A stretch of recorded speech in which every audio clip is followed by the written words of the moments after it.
na época de Freud, a histeria das mulheres estava em pauta, né? Essa coragem que o cientista tem de olhar para o objeto de estudo sem pudor, isso é uma coisa que era valorizada na época de Freud, né? Porque a ausência de pudor atestaria uma certa neutralidade. Veja, essa neutralidade não é possível e hoje nós sabemos disso, né? Hoje a gente vai produzir ciência e vai produzir conhecimento e vai produzir arte e vai produzir cultura com base em outras necessidades, né? Em outras necessidades psicológicas. E aí a gente só pode imaginar quais são, né? O que é que nós precisamos hoje? Hoje em que vivemos em uma sociedade consumista, em uma sociedade hedonista, em uma sociedade com essas, em que tudo é resumido a valor financeiro, né?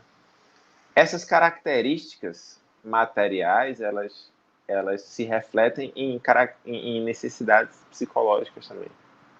Mas vamos ver como é que Jung, ele mesmo, vai desenvolver essa ideia, né? Senão eu fico falando aqui, contextualizando para o nosso tempo, sem ter a referência do texto. Então, Né? só vou ler esse trecho aqui sobre a astrologia para finalizar e a gente vai para os tipos psicológicos. Mas diga, você ia falar. Não, fale. É para recorrer à leitura mesmo. Fale lá. Vamos lá. A astrologia seria considerada como um exemplo mais abrangente de sincronicidade. Lembrando aqui sincronicidade como uma oposição a uma noção de causalidade, né? Se ela apresentasse resultados universalmente seguros, ou seja, para Jung não apresenta, né? E aí é uma questão que é interessantíssima, porque é justamente onde a astrologia diverge completamente da psicologia para Jung, né? Então, por que não precisamos da astrologia? Porque temos a psicologia. Essa é a resposta que ele dá, né? Então, existem, entretanto, alguns fatos comprovados por ampla estatística que tornam a astrologia digna de questionamento filosófico. Sem dúvida, seu valor psicológico é inexorável, pois representa a soma de todo o conhecimento psicológico da antiguidade. A possibilidade de reconstruir o caráter de uma pessoa a partir do mapa astral na hora do seu nascimento comprova a relativa validade da astrologia. Lembremos-nos, entretanto, de que o mapa astral não depende absolutamente da constelação astronômica real, mas é baseado no sistema de tempo arbitrário, puramente conceitual. Em decorrência da precessão dos equinócios, o ponto da primavera muito se deslocou astronomicamente de 0 graus de Áries, de forma que o zodíaco astrológico, a partir do qual são calculados os horóscopos, não corresponde de maneira alguma ao zodíaco celeste.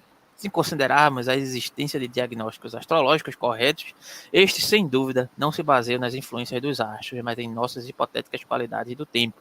Em outras palavras, o que nasce ou é criado num dado momento adquire as qualidades deste momento. E aí ele segue, né?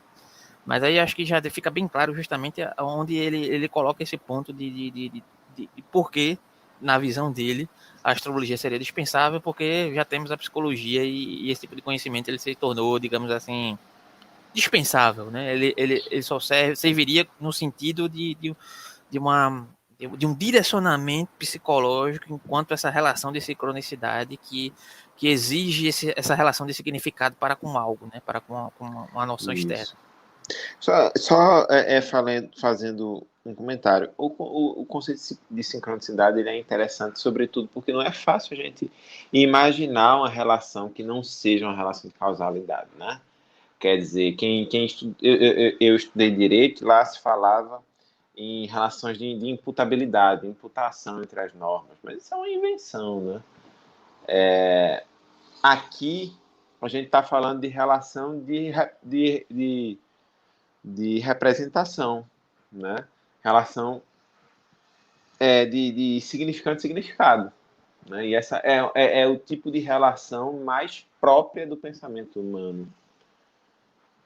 É o tipo de relação que a gente tende a fazer simplesmente devido à nossa capacidade cerebral. É algo antropológico, um valor antropológico. E aí, só um comentário antes da gente entrar no texto. O próprio Jung, ele de certa forma, até certo momento, elencando aquela questão da dicotomia, né? Racionalidade versus irracionalidade. O próprio Jung, ele nutria determinadas heranças que, posteriormente, ele se voltou, enquanto crítica, para Freud, né? Foi depois que ele começou a estudar antropologia mais a fundo que ele começou a se distanciar um pouco disso, né? Então, é interessante ver esse movimento que ele faz, né? Enfim, tá aí o texto. Você quer ler ou quer fazer algum comentário? Posso Como é que é? ler, posso ler. Vamos começar então, né? Gente, o tópico número 4, nominalismo e realismo. Jung diz o seguinte, parágrafo 33. A controvérsia sobre a ceia, Eucaristia, no século IX, foi apenas indício de uma controvérsia maior, que dividiu a opinião das pessoas durante séculos.